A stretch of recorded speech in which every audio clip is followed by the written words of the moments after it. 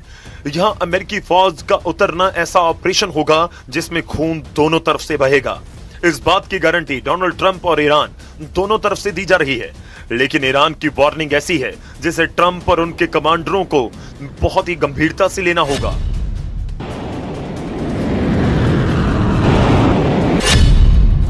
क्योंकि अब तो चेचन लड़ाके भी ईरान की तरफ से लड़ने को तैयार हो चुके हैं।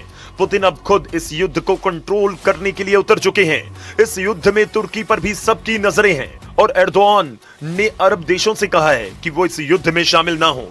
सऊदी अरब, यूएई और कतर का दौरा करने के बाद तुर्की के विदेश मंत्री को इस बात का एहसास हुआ कि ये सभी देश ईरान के खिलाफ युद्ध में उतरने के लिए तैयार हैं। अमेरिका और इजराइल की शुरू हुई इस जंग में अब सऊदी अरब, यूएई और कतर ईरान के खिलाफ नजर आ रहे हैं, जबकि तुर्की का रुख बता रहा है कि एर्दोआन अब मुस्तफा खामेनी के समर्थन में है।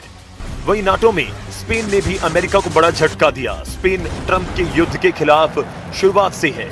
अब स्पेन ने कहा है कि वो अपने हवाई अड्डे और आसमान का इस्तेमाल इस युद्ध के लिए नहीं करने देगा।